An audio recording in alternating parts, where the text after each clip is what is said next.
Akar rambat kawan, studies function organ family plant. Tentu saya sekarang melanjutkan akar rambat fungsinya, dan kita akan rekat, di mana ada daya rekat yang dari bawah ke atas termasuk akar ini saya hubungkan dengan kapiler daya.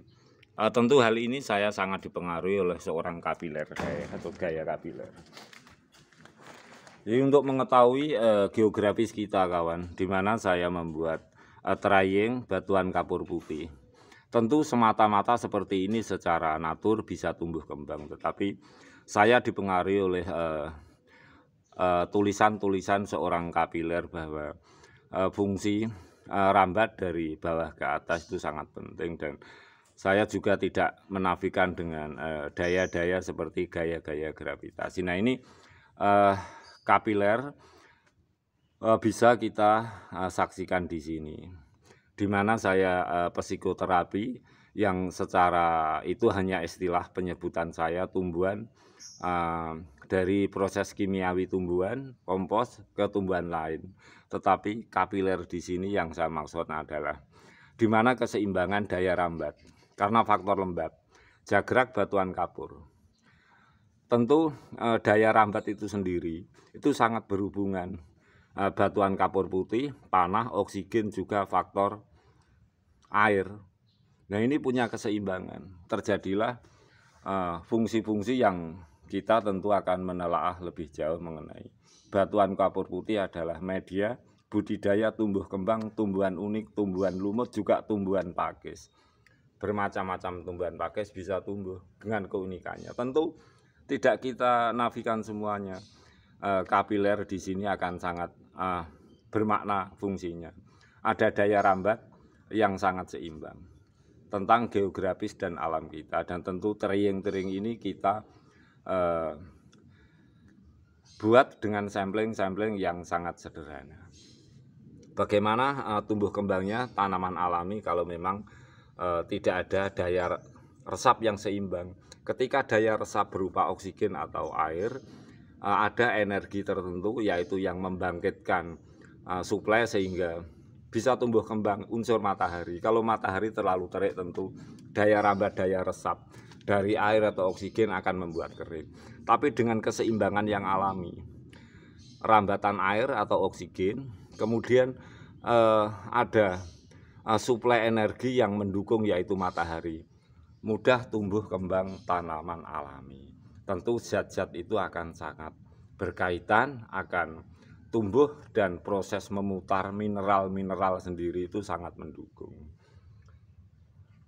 Daya resap di batuan kapur ada keseimbangan air, oksigen, dan matahari. Tentu salah satunya jika tidak seimbang, tingkat kesuburan itu akan sangat berkurang.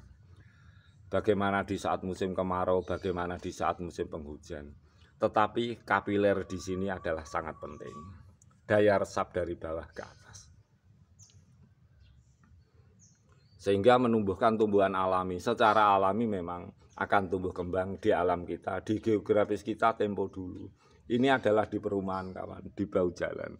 Kita buktikan bahwa pentingnya daya kapiler, gaya kapiler untuk kita seimbangkan agar batuan kapur putih pun itu bisa menumbuhkan tanaman unik, tanaman alami.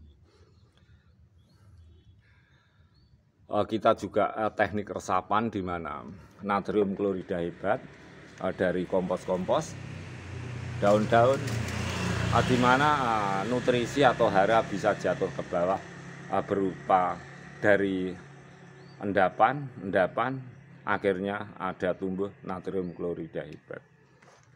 Oleh sebab itu juga daya resap bisa kita isi dengan natrium klorida hebat dari atas, juga bisa kita seimbangkan daya resap antara geografis kita, tanah kita, alam kita, batuan kapur kita yang punya rambatan ke atas yang seimbang. Sehingga batuan kapur pun dengan trayeng uji materi yang sangat sederhana bisa menumbuhkan tumbuhan-tumbuhan liar seperti tumbuhan pakis. Dan ini memang menjadi pemikiran saya, juga menjadi metode saya, sekaligus saya bermain-main di sini. Ini penghobi saya sebagai penghobi saja.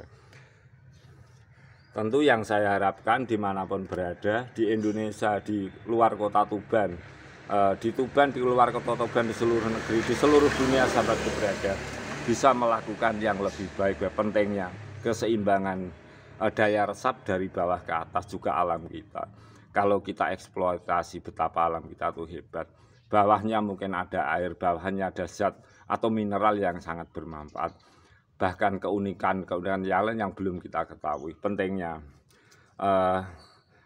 daya rambat yang seimbang dari bawah ke atas.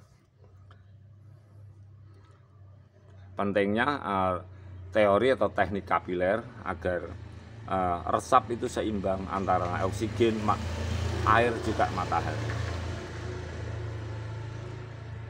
Kapiler daya sangat diperlukan di sini agar adanya keseimbangan. Tentu Anda mengisi sebuah energi, kemudian Anda nyalakan sumbu. Ketika energi itu terlalu penuh, tentu nyala dari sumbu yang dari sumber panas itu tentu akan tidak beraturan. Tapi bagaimana kalau dari resap atas ke bawah dengan energi yang seimbang, tentu nyala dari energi itu sendiri akan seimbang. Juga demikian di saat musim kemarau, di saat musim penghujan, tentu perhitungan daya resap di sini perlu kita perhitungkan agar bertahan, agar tumbuh kembang. Campur tangan manusia untuk merawat demi lebih baik itu sangat penting.